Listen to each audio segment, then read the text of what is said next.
bagaimana kita bisa membedakan sejarah yang akademis dengan sejarah tradisional. Pengkajian sejarah itu sangat bergantung oleh adanya data. Metode sejarah itu ada 4 tahap. Apakah catatan-catatan POC juga mencatat tentang Indramayu? Muncullah arsip misalnya dah register. POC menyetujui Wiralodra menjadi bupati pada zaman itu. Bahkan oleh Sultan Agung kemudian dibunuh dan dihukum mati. Apakah peradaban di Indramayu itu baru mulai 1678 atau sebelumnya sudah ada?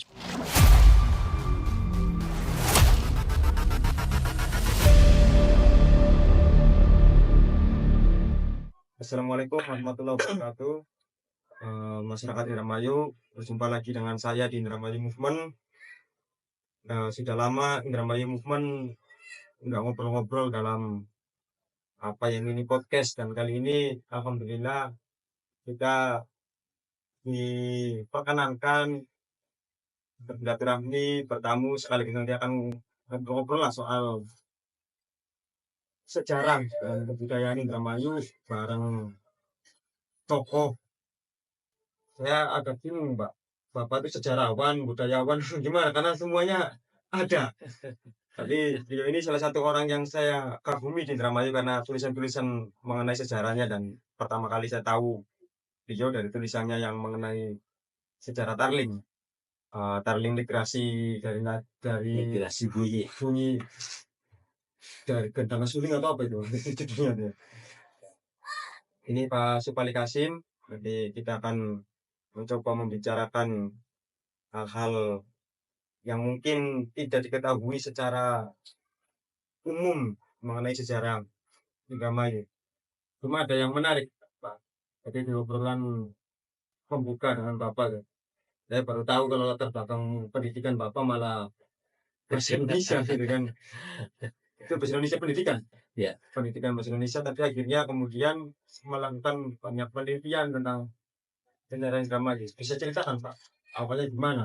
Dari pendidikan bahasa Indonesia sampai akhirnya menjadi peneliti sejarah.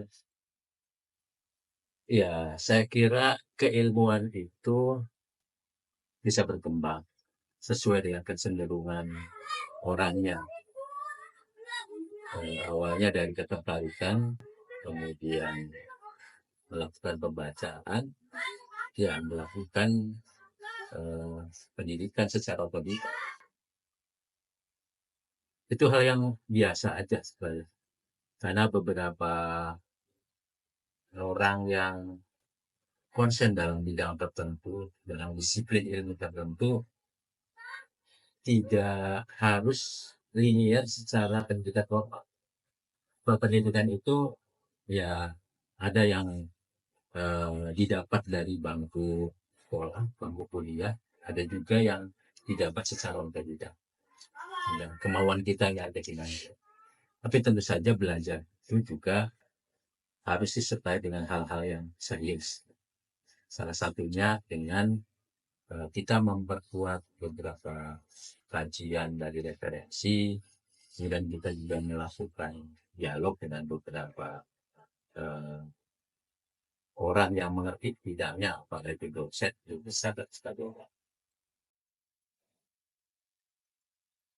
Ya, artinya ini adalah satu pembelajaran ya, karena selama ini kan, bukan selama ini ya, akhir-akhir ini di tengah dunia sudah ilmu itu makin khusus, seolah-olah kan ada linear. Jadi ini pembelajaran salah satunya bahwa ya hal yang biasa tadi Mas Supali bilang, meskipun dari pendidikan Indonesia terus kemudian melakukan penelitian sejarah atau dari yang lain. Sepanjang Bapak melakukan riset penelitian tentang sejarah di Indramayu, Pak. Ini kan selama ini masyarakat banyak tahunya nih, sejarah Indramayu itu bercampur dengan cerita-cerita yang mistis lah ya, cerita-cerita sebagaimana cerita-cerita rakyat pada umumnya ya. Ada kayak semacam kalau Wiralodra itu ada ular yang gede melintasi kali, kemudian ada menemukan yang jadinya diadaptasi ke Indramayu Mulia Harja, kan sejarahnya kayak ada baru kemenangan itu, kemudian bagaimana dia juga ketemu dengan Nimas Dharma, kemudian menghilang, bagaimana dia katanya melempar cakra, babat alas. Nah itu sebenarnya bagaimana Pak, cerita sejarah Indramayu sendiri, terutama tentang kedatangan Wiralodra? kalau pembacaan seperti itu, sebenarnya masyarakat tidak salah untuk memahami latar belakang masa lalu daerah. Yang menjadi persoalan gini, ini problem kita ya, problem kita semua bahwa kita seringkali tidak bisa mendebatkan sejarah secara keilmuan. Kemudian ada lagi yang disebut sejarah tradisional. Sejarah keilmuan itu hasilnya atau penulisannya berdasarkan metode. Ada metode tersendiri. Ada cara-cara tersendiri secara akademis. Kalau yang satunya lagi yang disebut dengan tanda petik ya sejarah tradisional, apa yang menjadi ingatan kolektif masyarakat, apakah itu dari dongeng, dari legenda, atau dari cerita yang turun temurun yang kemudian melekat pada masyarakat bahwa asal usul daerah tersebut begini, itu merupakan sejarah tradisional. Itu tidak sesuatu yang tidak ada permasalahan. Yang menjadi permasalahan kita adalah bagaimana kita bisa membedakan sejarah yang akademis dengan sejarah tradisional tadi. Kita maunya kemana? Mau yang akademis atau yang sejarah tradisional? Jadi tidak ada masalah. Sejarah tradisional itu lekat dengan apa yang disebut dengan sebagai karya sastra. Kalau sejarah yang akademis kan ada metodenya sendiri untuk melakukan pengkajian. Dan itu bukan hanya mengenai asal-usul atau masa lalu tentang Indramayu semata. Hampir semua peristiwa lain dalam wilayah kerajaan yang lebih besar sekalipun, misalnya Majapahit dan sebagainya, unsur tradisional itu pasti mengikuti. Nah, yang akademis itu barulah dikaji oleh para ilmuwan, oleh para akademisi atau para peneliti sejarah tadi. Sehingga wajar kalau misalnya sejarah Indramayu kok ada hal-hal yang tidak masuk akal. Memang itu bukan hasil kajian. Ada metode sendiri kalau hasil kajian. Nah, kalau dari versi sejarah yang ilmiah yang menggunakan metodologi dalam pengkajian, sebenarnya cerita Wilalodra itu apakah memang identik dengan berdiri Indramayu? Artinya macam Indramayu itu berdiri ya karena yang mendirikan Wilalodra. Iya. Atau seperti apa cerita sebenarnya Pak? Asal usul Wilalodra dan sebagainya diceritakan. Pengkajian sejarah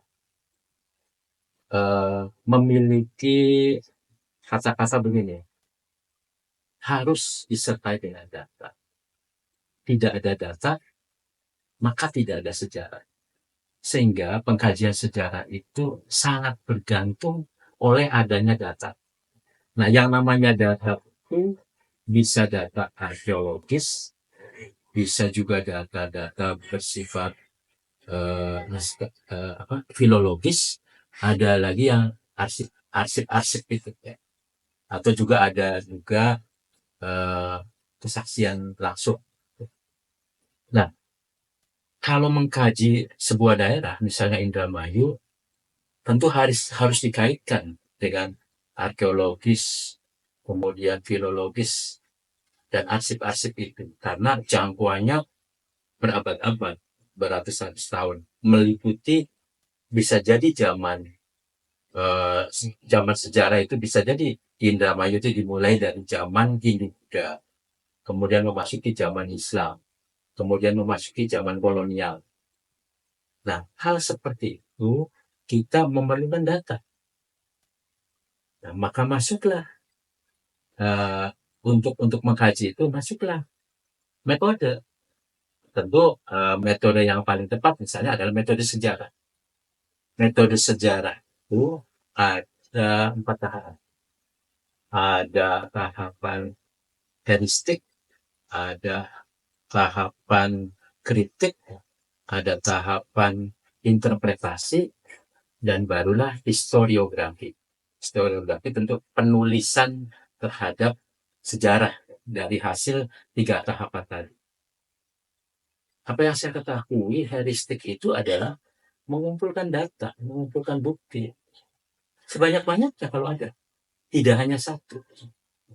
Dan yang kedua, setelah terkumpulnya data-data itu, barulah kita masuk tahap kritik.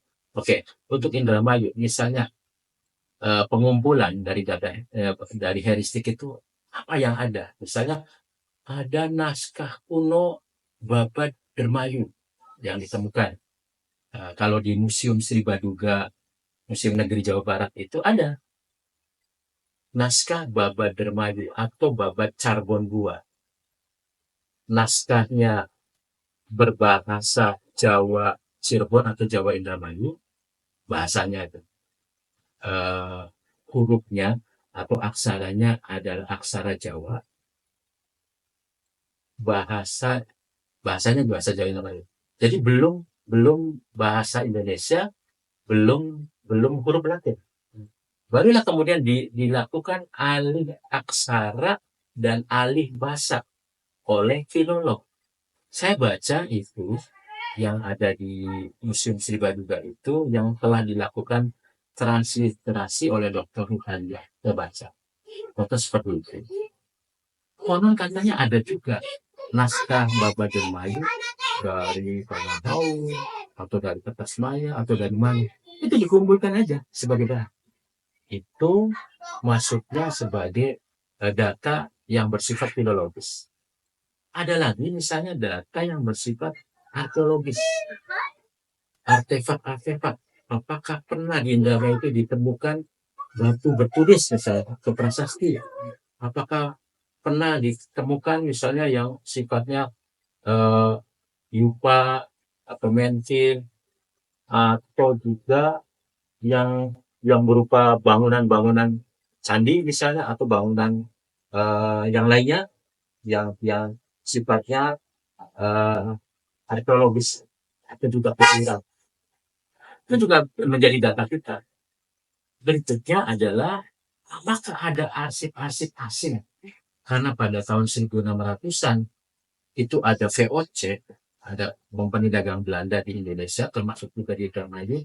Apakah catatan-catatan VOC juga mencatat tentang Indramayu? Itu juga kita cari, kita buru seperti itu. Ataukah yang lainnya sebagai catatan pembanding? Bagaimana dengan kaitan dengan kerajaan yang ada di wilayah itu? Bagaimana dengan Ceko? Bagaimana dengan wilayah kerajaan sebelumnya, misalnya Sumedang Larang, Kerajaan Sunda, Kerajaan Tarumanegara, Kerajaan Majapahit, Kerajaan Demak, Kerajaan Pajang, Kerajaan Mataram, dan sebagainya. Tentu barangkali ada catatan yang berkaitan dengan Indramayu. Jadi tidak hanya satu kajian saja, tidak hanya perspektifnya, tidak hanya satu. Nah, hal seperti itu selama ini boleh dikatakan hasil kajian dari buku sejarah Indramayu yang diterbitkan tahun 1977, khususnya pada bab kedatangan Geramudra, boleh dikatakan data yang berasal secara heuristik itu, pengumpulan data itu hanya satu, yaitu dari Babad Dermayu semata. Sehingga tidak punya referensi lain, tidak punya pembanding lain. Hal seperti itu nanti data sudah ada, kemudian dilakukan kajian, dilakukan pembacaan, masuklah tahap yang kedua, yaitu tahap kritik. Tahap kritik itu melakukan penilaian, melakukan kritik, baik kritik internal maupun kritik eksternal terhadap data. Misalnya pada Babad Dermayu, naskah Babad Dermayu itu secara eksternal kertasnya kertas kapan? Ternyata kertas Eropa, kertas Eropa atau kertas Cina. Ternyata kertas Eropa. Kemudian tintanya itu nanti dicari tinta buatan tahun berapa, kertas buatan tahun berapa. Kemudian isinya, apakah bentuk hurufnya itu kecenderungan tahun 1900-an atau tahun 1600-an, termasuk juga dari sisi gaya bahasanya. Nah, seorang filolog pasti mengenal, oh ini ternyata Baba Dermayu yang ada di Museum Sri Baduga itu dibuatnya tahun 1900-an. Isinya menceritakan 400 tahun yang lalu atau 500 tahun yang lalu. 1900 berarti 400 tahun yang lalu.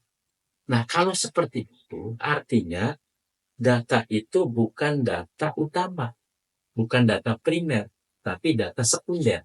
Karena apa? Karena yang menulis itu tidak hidup sejaman dengan yang diciptakan. Seperti itu. Jadi, tapi tidak apa-apa, itu sebagai bahan.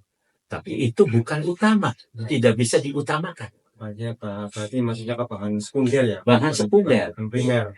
Rata-rata naskah kuno Baba Dermayu itu dibuatnya tahun 1900-an. Tetapi isinya menceritakan masa lalu yang 400 tahun yang lampau. Nah, itu bisa diinterpretasikan bahwa penulisnya itu tidak hidup sejaman. Tapi dari mana dia tahu? Bisa ditafsirkan bahwa dia tahu itu berdasarkan oral tradition. Tradisi oral, tradisi tutur dari turun-temurun. Nah, dugaan saya, ya, persepsi saya mengenai itu, ada satu hal yang menarik. Isi Baba Dermayu itu dibuat dalam bentuk tembang Macapat. Tembang Macapat kan ada sinom, ada dandang gula, ada pangkur, ada durma. Kalau berbentuk tembang, itu secara lisan pada waktu itu ya mudah ditembangkan dan mudah diingat. Jadi selama beratus tahun itu menjadi materi tembang. Misalnya cerita mengenai Wiralodra mau berangkat dari Bagelen mencari Cimanduk. Itu tembangnya adalah misalnya sinom. Kalau ciri tembang Macapat itu terikat. Misalnya satu baris itu berapa suku kata, atau satu bait itu harus berapa baris. Ada lagi itu namanya guru bilangan. Kemudian satu bait namanya guru pada. Ada lagi yang rimanya huruf akhirnya itu apa? Itu namanya guru lagu. Nah, itu tertata seperti itu. Nah, prediksi saya pada waktu itu transformasinya berupa lisan dari kembang ke kembang.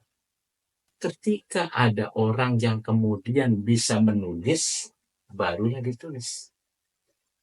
Jadi tadi oral tradisinya itu, tradisi tuturnya tuh berpuluh-puluh tahun, beratus tahun, dari mulut masuk ke kuping, diingat, ditembangkan lagi, barulah ketika ada orang yang bisa menulis, ditulisnya.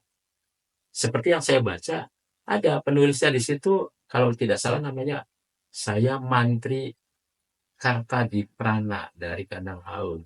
Saya menuliskan babat ini untuk anak cucu saya. Jadi ada kesadaran bahwa dia sudah bisa menembangkan, tetapi ingin diwariskan kepada anak cucu berupa tulisan. Dan itu tebal, bukunya tebal, tidak selembar dua lembar. Kalau dibukukan mungkin bisa 150 halaman. Artinya orang zaman dulu daya ingatnya kuat dalam bentuk tembang itu. Nah, itu yang berbentuk dari filologisnya itu berupa naskah kuno. Ada lagi yang menceritakan drama. Itu dari arsip-arsip VOC. Kita tahu VOC itu sudah bercokol di Jakarta tahun 1600-an.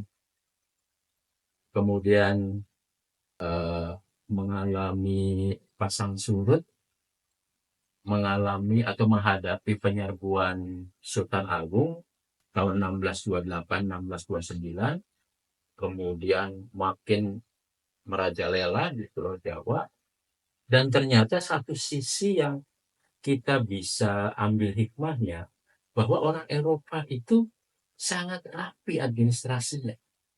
Setiap peristiwa, setiap surat itu tertata, ditulis. Sehingga muncullah arsip misalnya Register.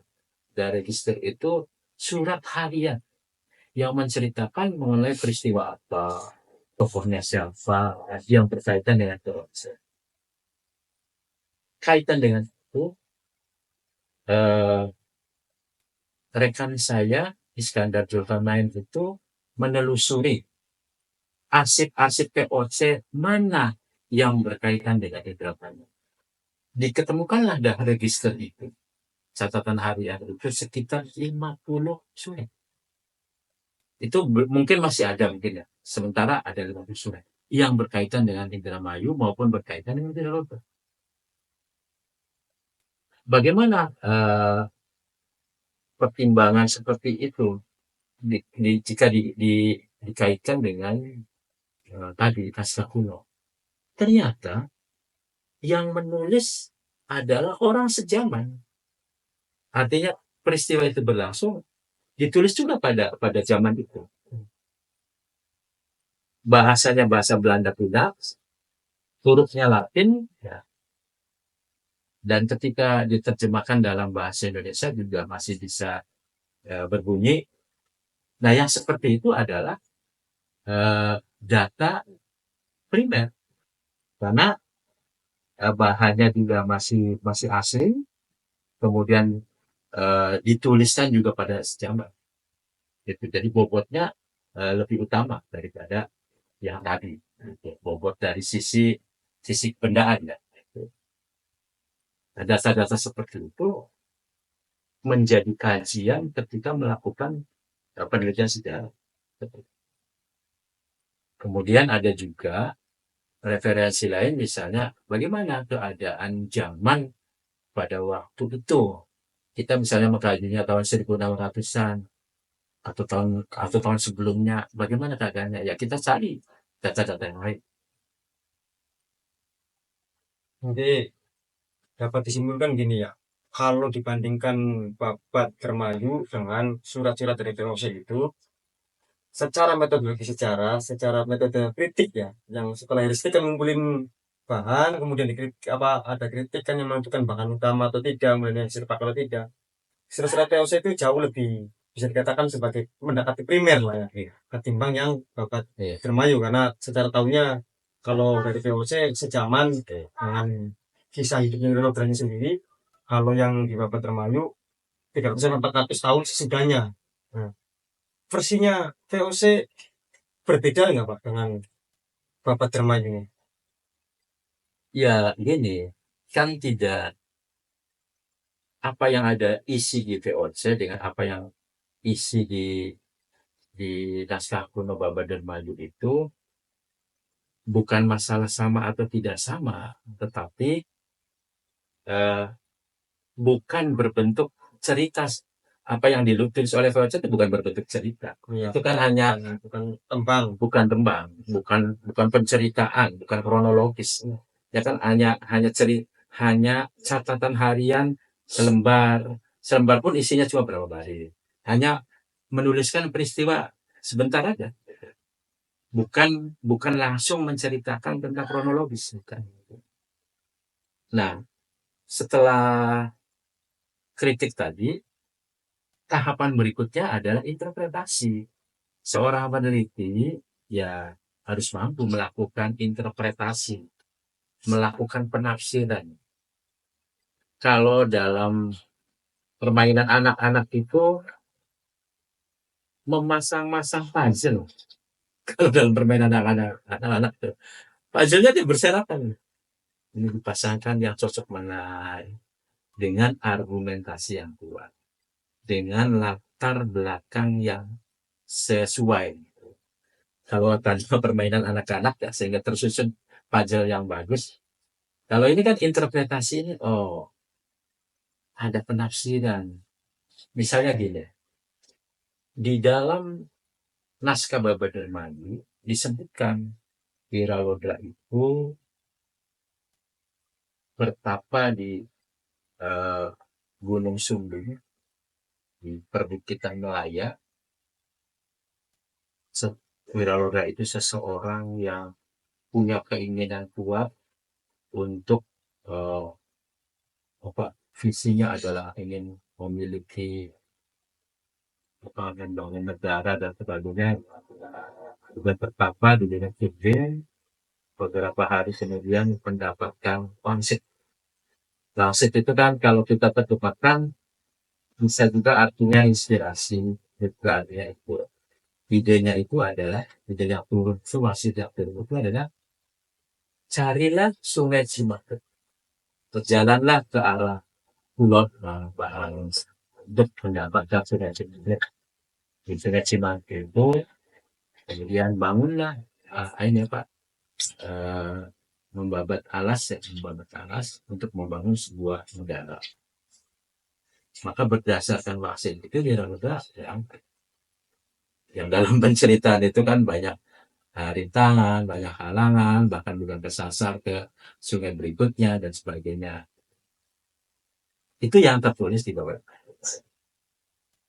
Artinya di situ kita bisa menginterpretasikan ada nama Wiralodra, ada nama daerah yang kemudian disebutnya Dermayu, ada wilayah yang dekat Tumanuk. Itu kan objek seperti itu kan bisa menjadi daya tafsir kita. Kalau kronologisnya kita anggap saja sebagai perjalanan sastra. Nah, di naskah Belanda, di naskah VOC itu juga ada nama Wiralodra, ada nama Indramayu atau Dermayu. Berarti kan di situ kan ada kesesuaian. Nah, berikutnya ada naskah lain, yaitu naskah dari Babat Banyu Urip, Bagelen, yang menceritakan tentang jati diri Wiralodra sejak kecil sampai remaja, sampai diterima menjadi prajurit di Mataram. Waktu itu Sultan rajanya adalah Sultan Agung. Kemudian diterima menjadi prajurit. Kemudian Sultan Agung merasa galau lah, boleh dikatakan, ketika di Jakarta itu, sekarang Jakarta ya, Betawi itu ada VOC. Kemudian Sultan Agung melakukan penyerbuan, melakukan penyerangan. Dari laskar beberapa daerah digabung, melakukan serbuan ke Batavia. Nah, salah satu laskarnya adalah Wiralodra itu. Tahun 1628, sekitar 1628, 1629. Nah, di situ juga ada kesesuaian. Walaupun penyerangan itu gagal, kemudian ada kronologis berikutnya bahwa setelah Sultan Agung diganti anaknya Amangkurat I yang ternyata berbeda sikap dengan bapaknya. Amangkurat I bekerja sama dengan VOC. Begitu pula turunan berikutnya Amangkurat II bekerja sama juga dengan VOC. Kemudian ada suatu masa melakukan penataan wilayah pesisir Jawa Utara. Salah satunya adalah membentuk kabupaten atau keadipatian Indramayu. Naskah di VOC itu ditemukan, register itu ditemukan bahwa VOC menyetujui Wiralodra menjadi istilahnya tuh gubernur. Istilah VOC, gubernur itu bupati pada zaman itu. Menyetujui Wiralodra menjadi bupati. Itu kan ada interpretasi itu kan di dilakukan dengan menyambung-nyambungkan berbagai peristiwa dari 3 data tadi. Itu yang kemudian menjadikan kesesuaian. Jadi sementara ini bisa ditangkap ada kesesuaian dari 3 naskah ya, dari data registernya POC, kemudian babat Mayu dan babat Urip yang Bagelen. Ada yang namanya Wilalodra, ada daerah yang namanya Indramayu, kemudian Wilalodra ini adalah salah satu prajurit Mataram, terlibat di dalam penyerangan Mataram ke Jayakarta di masa kerajaannya Sultan Agung, dan kemudian diangkat menjadi bupati di zaman Amangkurat II, Bupati Indramayu. Itu Bupati Indramayu yang pertama kok. Iya. Bupati Indramayu yang pertama. Nah, eh, berarti Wilalodra setelah perang di Jayakarta dan kalah, tidak balik ke Mataram.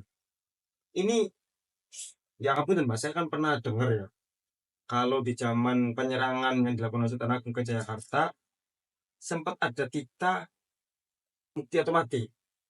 Artinya kalau memang kalah, pasukan yang balik malah justru dihukum mati oleh Sultan Agung. Nah, tidak kembalinya Wilalodra berhubungan dengan itu atau ada alasan yang lain dalam Ya, perumahan naskah? itu sudah masuk ke wilayah interpretasi ya, Hmm. karena dasarnya juga tidak banyak mengenai itu. Hanya interpretasi melakukan itu bahwa orang-orang yang melakukan penyerbuan yang menjadi laskar itu tidak kembali, alasannya itu masuk akal.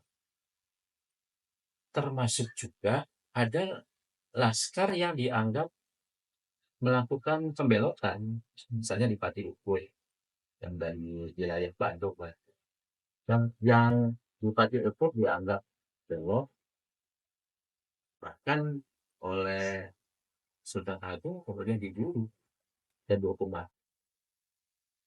Nah, data mengenai Wilalodra itu salah satunya ada dalam register TOC bahwa Wilalodra itu berniaga di Jakarta. Artinya Wilalodra itu setelah ikut menjadi laskar penyerbuan itu mencari penghidupannya, mata pencahariannya dengan perdagangan.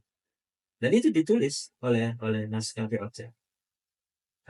Artinya kalau seseorang itu ditulis dalam catatan harian VOC, orang itu berpengaruh, orang itu tokoh, dan bisa jadi ketokohan Wilalodra itu sudah terpantau oleh VOC. Tapi berniaga pun ada catatannya, bahkan pernah ada utang piutang pun dicatat. Utang piutang artinya zaman ini udah berganti. Kalau sebelumnya zaman peperangan, ini sudah zaman pasca peperangan, ada yang berniaga, ada yang bertani dan sebagainya. Gitu namanya. Jadi ada kemungkinan bahwa ada dampak dari Sultan Agung yang katakanlah menghukum mati prajurit yang kalah, termasuk ada pembelot. Tapi yang jelas yang tertulis bahwa Wilalodra setelah perang itu melakukan perniagaan ya, perdagangan. Tapi akhirnya terus kemudian dapat menjadi bupati.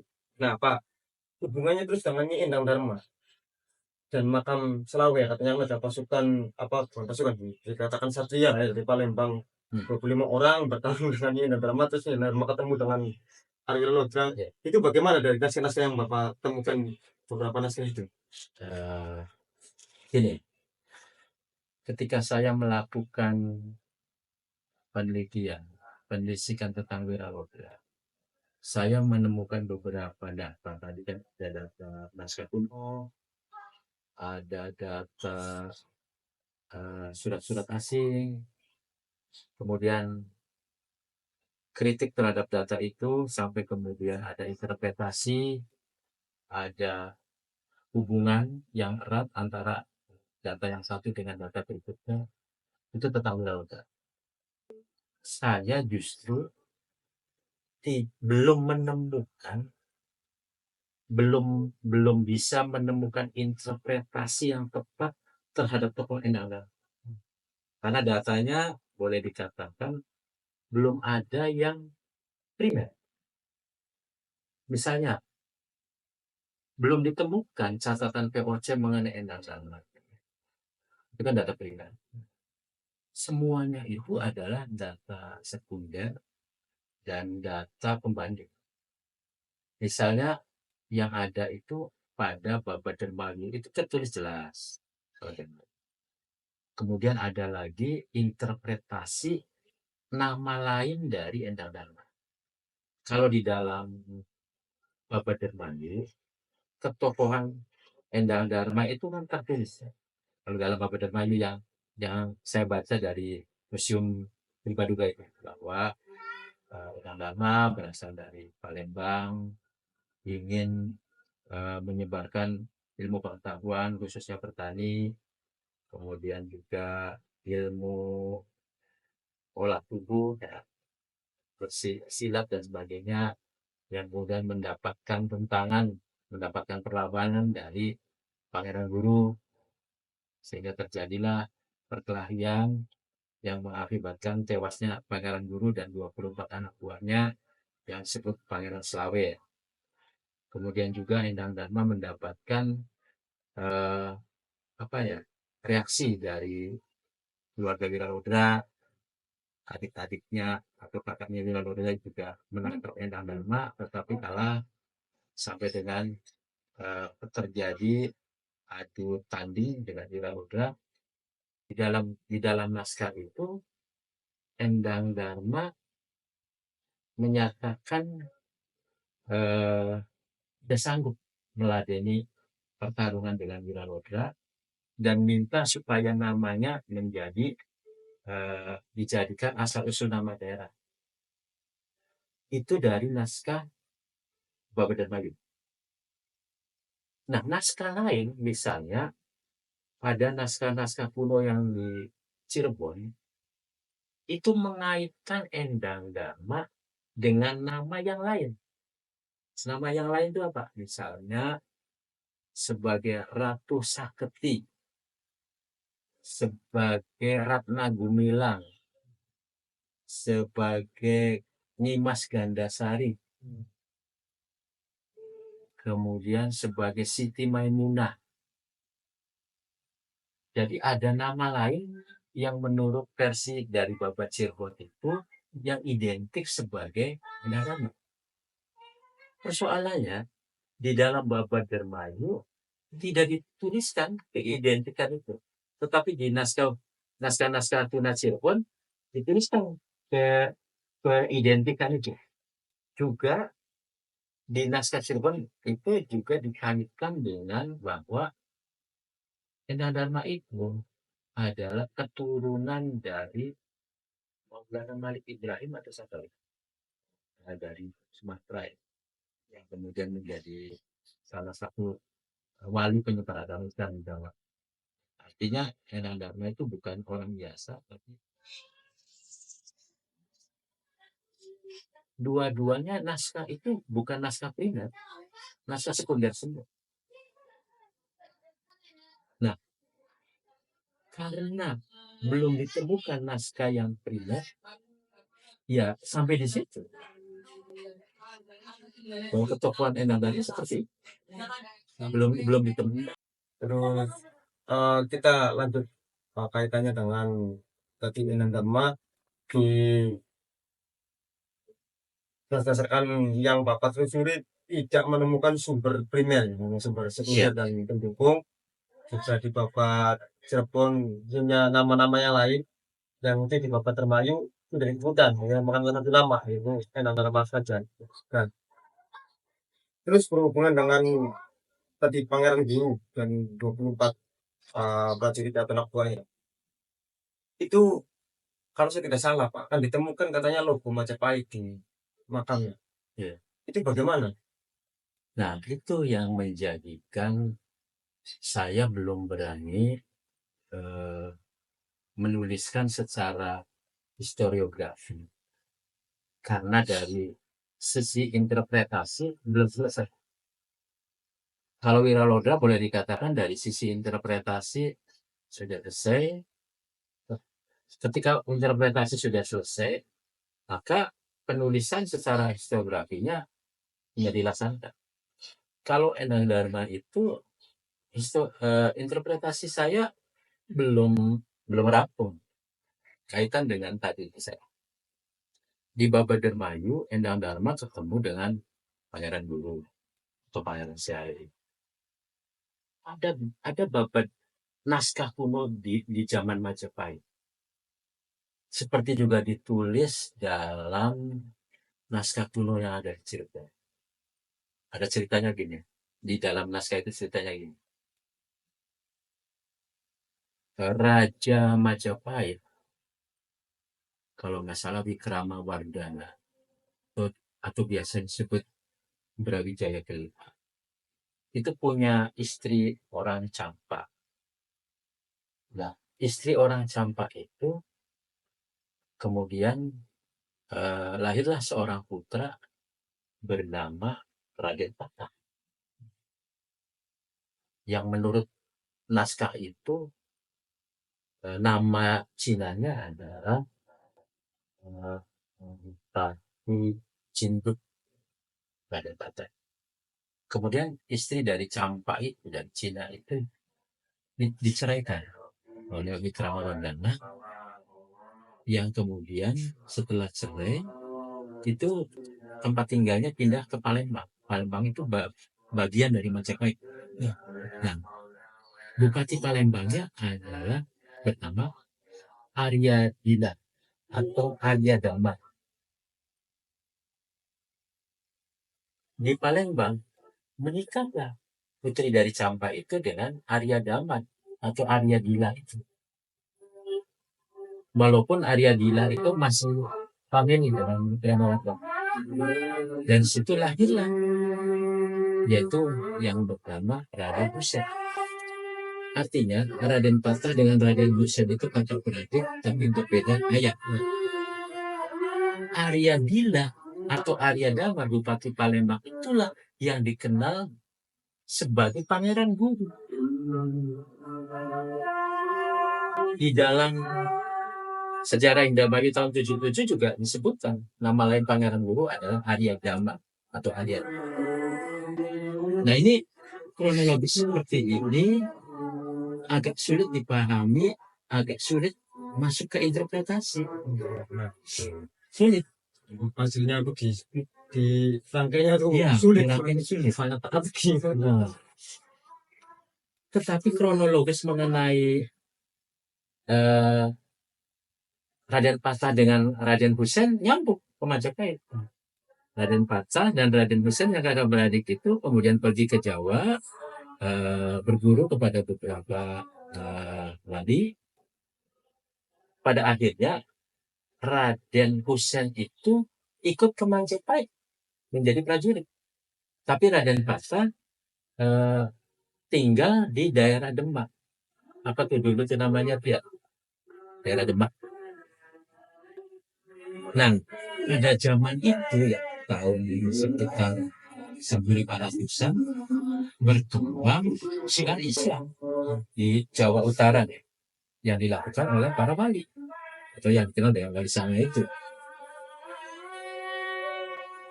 Artinya di situ ada semacam dikotomi, Majapahit itu kerajaan Hindu, sementara sebagian rakyat dengan dukungan para wali sudah beragama Islam. Maka terjadilah pengaruh,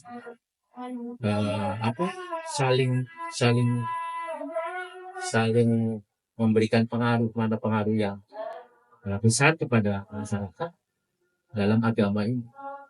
Bahkan juga terjadi peperangan antara pasukannya Raden Patah dengan Majapahit. Artinya Raden Patah itu melawan ayahnya sendiri. Di sisi lain, adiknya ada di sana, ada Majapahit. Maka terjadilah perang kakak beradik juga.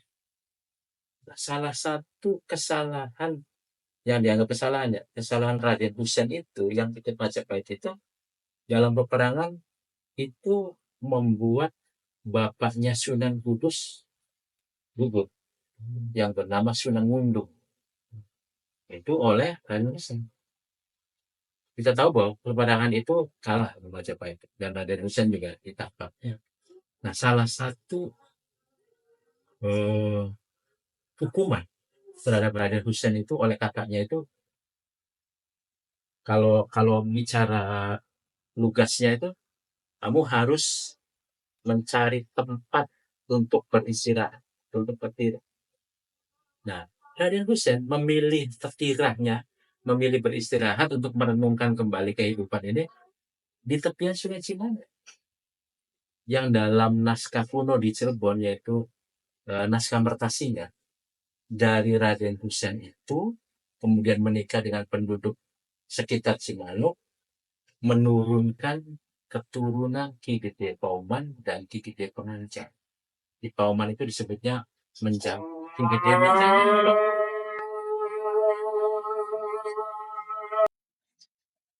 Ya, pertanyaan terakhir, Pak Supali. Tadi kita udah ngobrol Wilalodra, kedatangan Indramayu, kemudian sambungannya dengan Mataram, dan apanya Mas Endang Dharma. Tapi ada satu hal yang belum dibahas, mengenai Indramayu itu sendiri.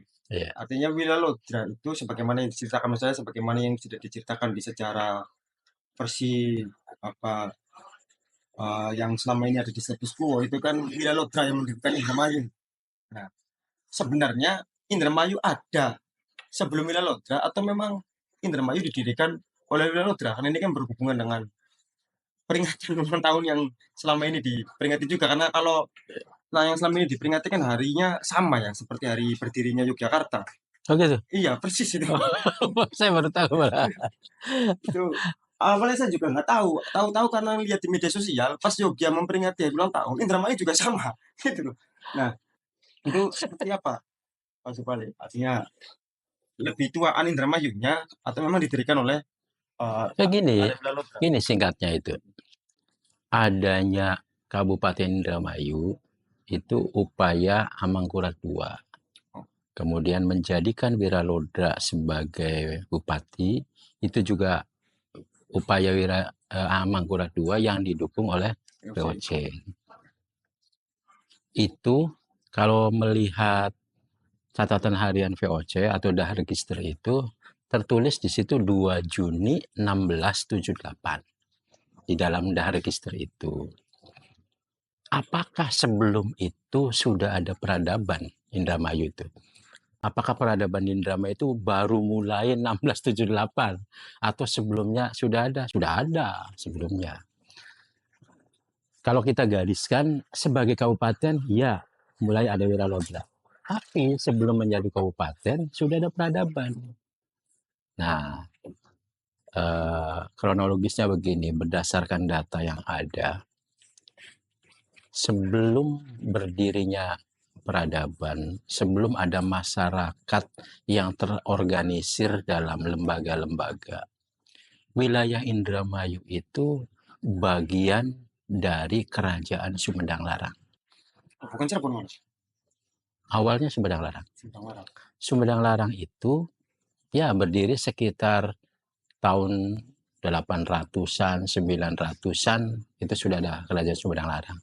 Masih zaman Hindu-Buddha. Di situ tertulis wilayah Sumedang Larang itu sampai pantai utara, diantaranya Pamanukan, Ciasem, Indramayu. Indramayu juga disebutkan ada Kanahaur, ada Haurgelis dan sebagainya. Nah, di internal Kerajaan Sumedang Larang pada sekitar tahun 1200-an terjadi perkawinan antara putri Sumedang yang namanya Ratu Raja Mantri dengan Raja Kerajaan Sunda. Kerajaan Sunda itu pusatnya di sekitar Bogor. Perkawinan ini boleh dikatakan perkawinan politis antara dua kerajaan besar yang disatukan dalam ikatan perkawinan. Tetapi perjalanan berikutnya, Kerajaan Sunda makin besar, Kerajaan Sumedang boleh dikatakan menjadi bagian dari Kerajaan Sunda. Kerajaan Sunda itu dikenal juga sebagai Kerajaan Pajajaran. Sebenarnya nama kerajaannya Kerajaan Sunda, ibu kotanya Pajajaran. Oh, aslinya seperti itu. Ya, tapi lebih dikenalnya Kerajaan Pajajaran. Maka otomatis wilayah yang tadinya Kerajaan Sumedang Larang menjadi wilayah Kerajaan Sunda atau Pajajaran tadi, termasuk Indramayu.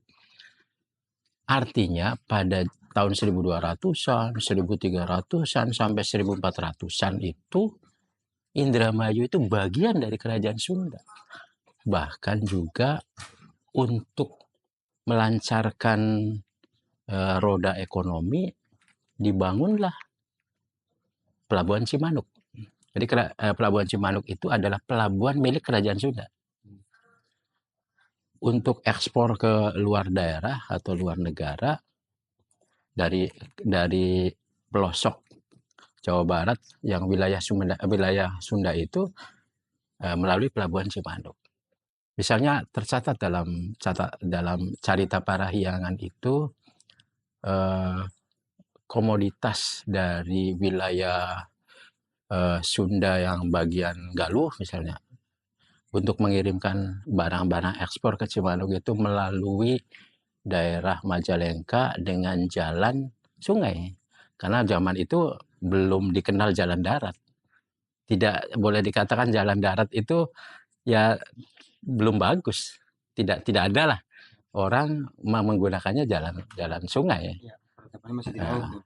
dari Karang Sambung apa Karang Sembung di daerah Jatiwangi ya kalau nggak salah, Jatiwangi atau apa Majalengka itu, kemudian barang-barang itu diangkut dengan perahu, dengan kapal kecil sampailah ke Cimanuk. Ternyata keberadaan Pelabuhan Cimanuk itu juga sudah dikenal oleh pelaut asing. Saya menemukan beberapa catatan dalam buku, misalnya pelaut Cina dalam buku, kalau terjemahannya itu Angin Baik Sebagai Petunjuk, kalau tidak salah judulnya begitu. Orang Cina itu menulis. Nah, artinya itu kita salut gitu bahwa bangsa asing itu sudah menulis pada tahun 1500-an. Bangsa Cina itu menyebut sebagai pelabuhan itu, menamakan Cimanuk itu Tanjung Ciaciangwan. Ciaciangwan. Kalau Cirebonnya Celiwen. Nggak tahu kenapa lidahnya menjadi Ciaciangwan. Mungkin persepsi saya Cimanuk Bengawan mungkin. Mungkin itu. Artinya sudah dikenal Cimanuk. Begitu pula pelaut dari Portugis di Eropa. Itu mencatat. Nyebutnya itu Cemano. Ada lagi sebutan lagi Cenano. Ada lagi sebutan lagi Ciamo. Bahasa kitanya Cimanuk. Artinya di situ sudah ada peradaban, ada pelabuhan, ada kuli, ada ekspor impor, ada orang-orang berdagang. Itu kan sudah ada peradaban. Wilayah Cimanuk dan sekitarnya. Kemudian ada bangsa Portugis yang bernama Tom Pires. Tom Pires ini juga ya pelaut.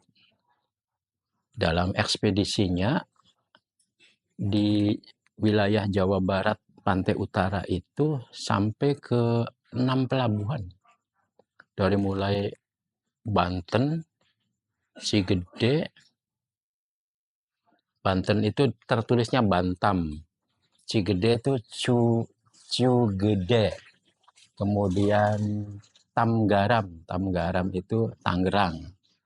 Kemudian tulisannya Calapa, Sunda Kalapa.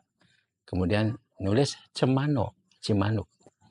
Menurut Tom Pires, Cimanuk itu adalah pelabuhan yang cukup besar, terbesar kedua di wilayah utara Jawa Barat. Menurut ditulis. Kemudian Cimanuk itu adalah juga kota pelabuhan. Ada sungai Cimanuk, sungainya lebar. Kemudian pohon-pohon di sepanjang tanggulnya itu cukup besar. Pohon-pohonnya tinggi dan ujung rantingnya saling menyatu. Tom Pires mencatatnya begitu. Artinya Cimanuk Hilir itu ya wilayah Indramayu sekarang, dicatat oleh orang Portugis dan catatan itu primer karena dicatat oleh orang yang hidup pada zamannya. Dan catatan-catatan Tom Pires itu sudah dibukukan sekarang. Nama bukunya adalah Suma Oriental. Yang nulis, yang mengumpulkan bahan-bahannya Armando Cortesao. Ya. Nah, salah satu catatan lain tentang Tom Pires itu adalah dia mengindikasikan ada 2 suku bangsa. Di sebelah barat Sungai Cimanuk dihuni oleh suku Sunda, di sebelah barat, di sebelah timur Sungai Cimanuk, suku Jawa. Kedua suku itu saling berkomunikasi dan juga sering berdagang bersama. Dan Tom Pires dalam catatan kaki di buku Suma Oriental itu menyebutkan orang-orang Jawa itu kaitannya dengan Prabu Vojaya atau Prabu Brawijaya, kerajaan Jawa. Kalau di orang-orang Sundanya kerajaan Sunda. Nah, kerajaan Jawa karena ada tulisan Prabu Brawijaya, saya menginterpretasinya sebagai kerajaan Majapahit. Artinya pada tahun Tom Pires itu datangin Indramayu itu 1512 sampai 1515. Sudah ada peradaban, sudah ada pengaruh Majapahit, sudah ada pengaruh Sunda. Tuh. Itu jauh sebelum Biralwada datang. Itu zaman Hindu-Buddha. Nah, ketika zaman beralih menjadi zaman syiar Islam, mulai tahun segitu juga syiar Islam, karena Tom Pires juga mencatat adanya suku bangsa Mur. Bangsa Mur itu bangsa dari Timur Tengah datang, gitu. Mencatat juga. Karena Tom Pires itu bukan hanya mencatat mengenai Cimanuk, bukan hanya mencatat mengenai Jawa Barat, di bagian utara juga mencatat pelabuhan yang ada di Jawa Tengah, Jawa Timur sampai Banyuwangi. Nah, kedatangan bangsa Mur termasuk juga syiar Islam itu menandai perubahan dari sisi kerajaan dan dari sisi politis maupun dari sisi agama. Dari sisi agama berkembangnya agama Islam, kemudian semakin meredupnya Hindu. Dari sisi politis munculnya kerajaan baru dan runtuhnya kerajaan lama. Runtuhnya kerajaan lama yaitu Majapahit. Munculnya kerajaan baru yaitu Demak yang dipimpin oleh Raden Patah. Nah, pertanyaannya, di Indramayu ternyata udah ada kerajaan sebelumnya. Nah, namanya Indramayu sendiri. Oke, dari Demak sendiri kan ada pengaruh terhadap Indramayu. Yang tadi saya ceritakan menurut naskah Mertasinga adanya adik Raden Patah yang bernama Raden Husein yang kemudian menetap di Indramayu. Kemudian Demak ini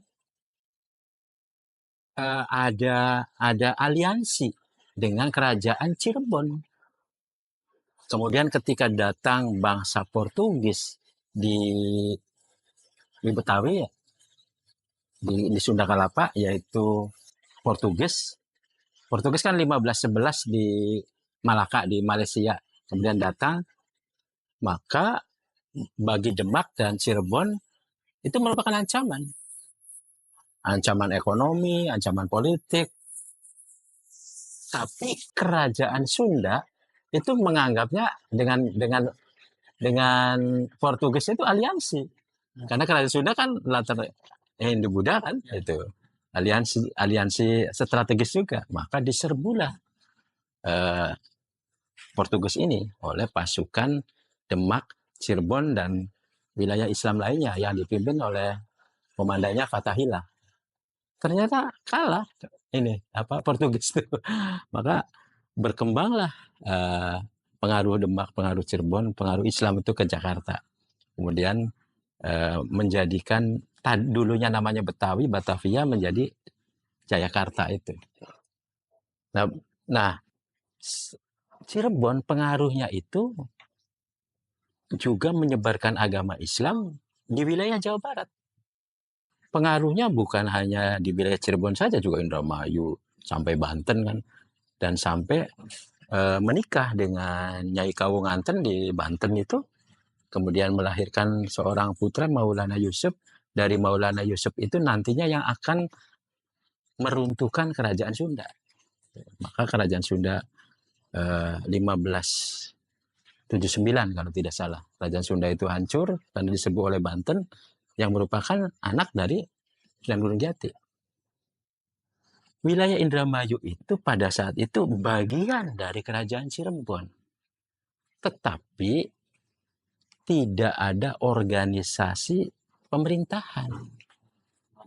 Adanya adalah semacam siar agama saja. Tidak seperti zaman itu kan, zaman Amangkurat kan, yang langsung membuat kabupaten. Kalau Cirebon enggak, hampir tidak resmi ya, tidak formal.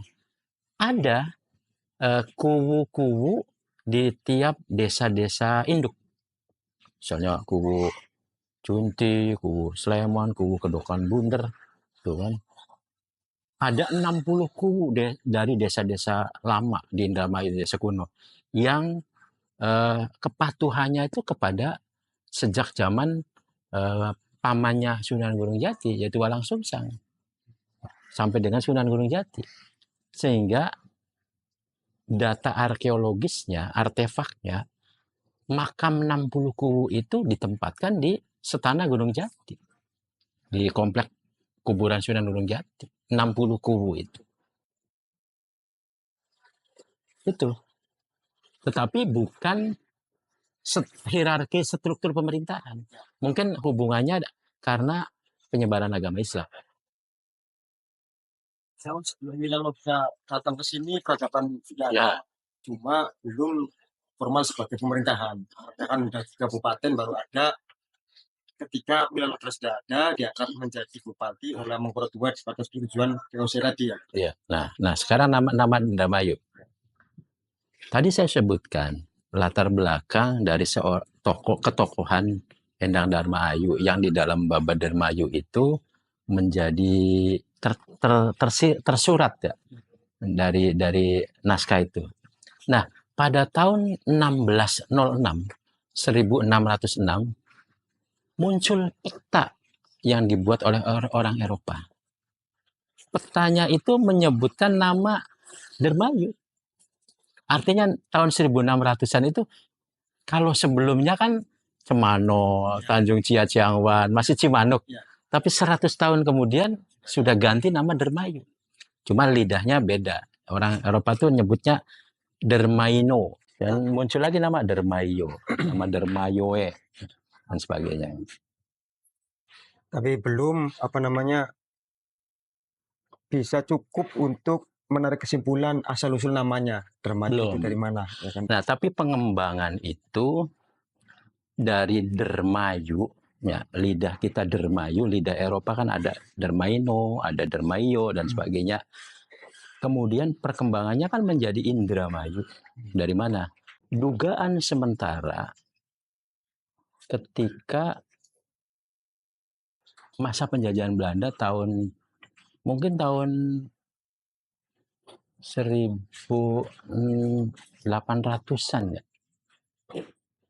Itu bahasa dalam beberapa tulisan Belanda itu menyebut Insiasem. In itu bahasa Belandanya di. Oh ya. Insiasem. Indramayu. Yang kemudian lama-lama menjadi Indramayu. Tapi Ciasemnya tetap bukan Insiasem.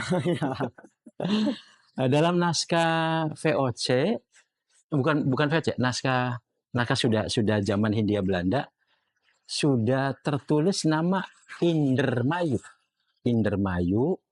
Indramayoe, Indramajoe, itu naskah masa kolonial Belanda. Kalau naskah VOC tahun 1600-an masih menyebutnya Darmayu, belum ada innya. Tapi naskah Hindia Belanda tahun 1800-an sudah menyebut nama misalnya asisten residen Indramayoe misalnya. Jadi perubahan itu boleh dikatakan 1800-an menjadi Indramayu. Setelah masa Hindia Belanda ya? Setelah masa kolonial Hindia Belanda. Ya. Satu lagi Pak, tambahan. Iya. Karena ini bagi saya menarik sih. Kecil tapi menarik. Nama Darmayu adanya di desa Darmayu. Iya. Ya kan, masuknya di sekarang kecamatan Sindang ya. Dan di situ juga ada makam Slawe kan. Ya, Nah, yang disebut Dermayu pada naskah-naskah 1600-an, 1800-an itu merujuk pada desa itu enggak, atau wilayah yang lebih luas sebenarnya? ya.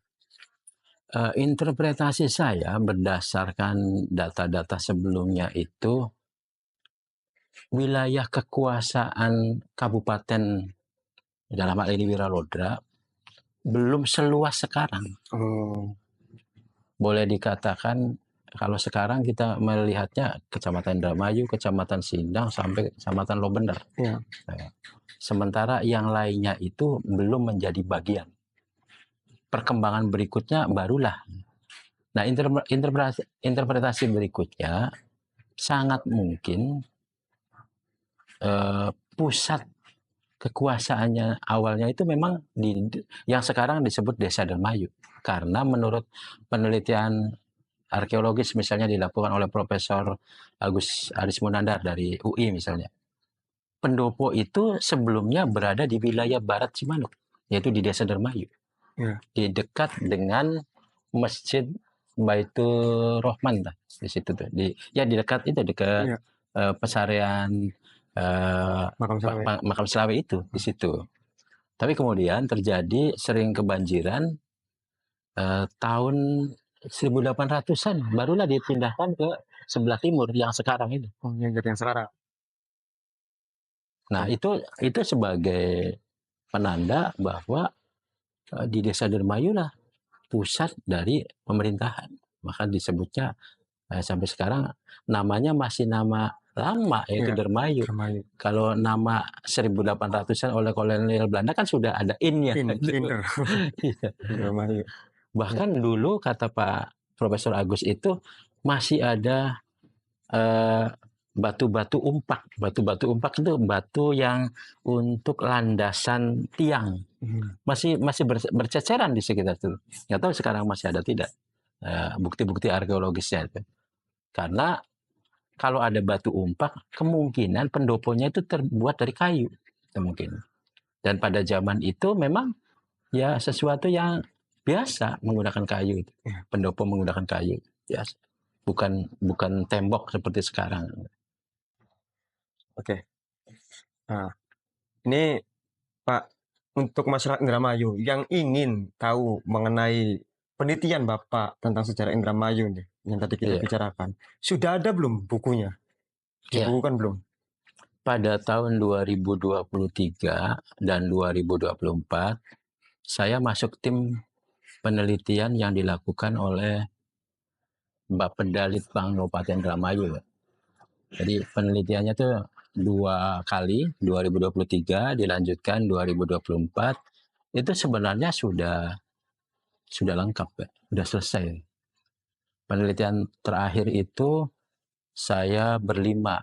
Saya, kemudian Dr. Tendi, dosen sejarah UIN Cirebon, kemudian Dini Nurlaylasari, alumnus S2 Unpad Sejarah, kemudian Iskandar Zulkarnain, dia pemburu arsip-arsip asing itu, dan satu lagi Mas Dedi Musasi, dia arkeolog. Laporan sudah ke Bapeda, udah lengkap dari sisi hasil penelitian. Ya. Kemudian saya juga menulis buku, sengaja desainnya tidak terlalu ilmiah, walaupun metodenya tetap metode sejarah. Artinya ada sisi akademiknya. Tetapi saya bikin tulisan itu tidak terlalu luas ya, tidak terlalu tidak mendalam, tidak terlalu panjang lebar. Oh ya. Tidak terlalu panjang lebar. Karena sasaran saya adalah masyarakat umum. Umum atau juga awam. Ya. Saya menulis bukunya yaitu Lintasan Sejarah Indramayu. Itu saya tulis dengan sasaran kajian dari mulai zaman Kerajaan Sumedang Larang, Kerajaan Sunda, sampai masa kedatangan Islam, masa kolonial, sampai dengan bupati-bupati, terah Bupati Wiralodra, juga sampai sebelum zaman Jepang. Dan dari urutan bupati-bupati itu, ternyata terah Wiralodra itu selesai tahun 1845. Terahnya Wiralodra. Ya, 1678 Wiralodra 1. Ya. Kemudian dilanjutkan masih turunan Wiralodra dengan berbagai dinamikanya. Bahkan pada masa-masa akhir ada juga yang tidak lagi menjadi bupati, kedudukannya adalah menjadi Demang, menjadi Rangga. Praktis sekitar tahun 1845, terah Wiralodra itu selesai sebagai bupati.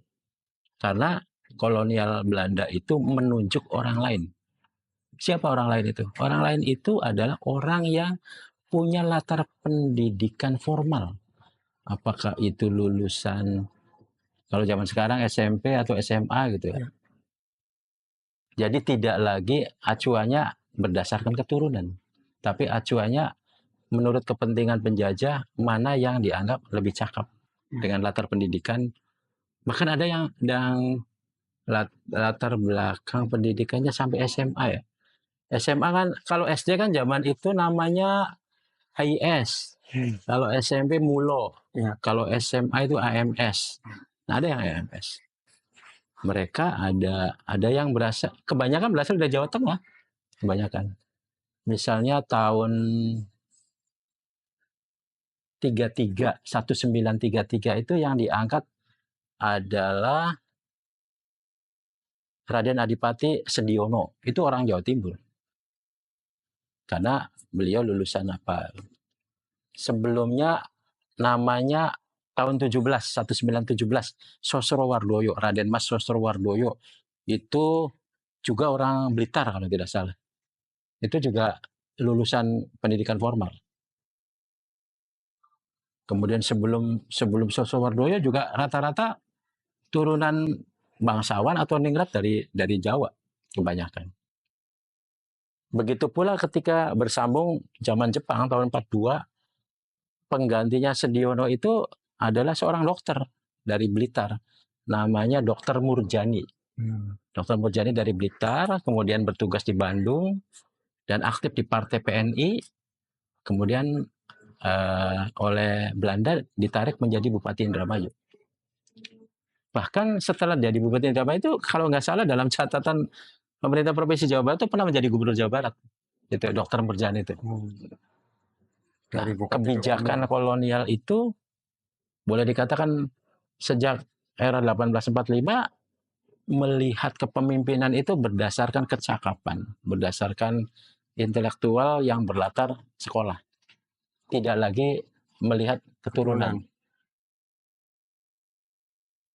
Ya, tidak melihat keturunan karena apa? Karena Indramayu itu bukan kerajaan, ya, tapi kabupaten. Bukunya ada, Pak?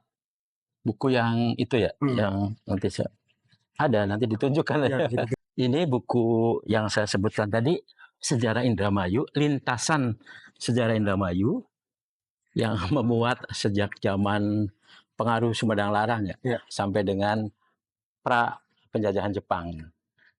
Nah, untuk penjajahan Jepang sendiri, saya bikin satu buku sendiri. Walaupun masanya sebentar, hanya 3,5 tahun, tapi peristiwanya ternyata cukup dinamis, cukup heroik. Ini. Nah, ini bagi masyarakat Indramayu yang ingin tahu sejarah Indramayu yang tadi kita bicarakan dalam versi bukunya. Ini ada lintasan sejarah Indramayu karya Pak Supali Kasim ini. Dan ada zaman Jepang 1942 sampai 1945 di Indramayu.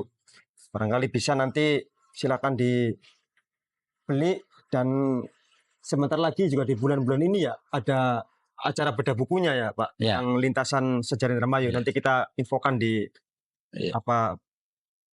media sosial lah. Demikian Pak Supali, terima kasih atas dialognya yang sangat menarik. Tapi sebenarnya masih banyak yang perlu dibahas ini tentang bahasa Indramayu yang unik.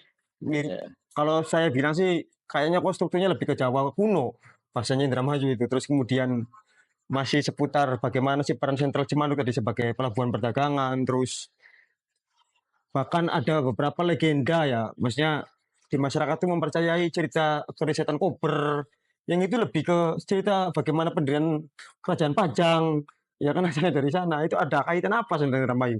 Masih banyak, tapi nantilah kita bahas di lain kesempatan dan insya Allah mudah-mudahan sih ada apa namanya proyek lanjutan lah dengan Pak Supali untuk membahas tentang budaya Indramayu dan sejarahnya.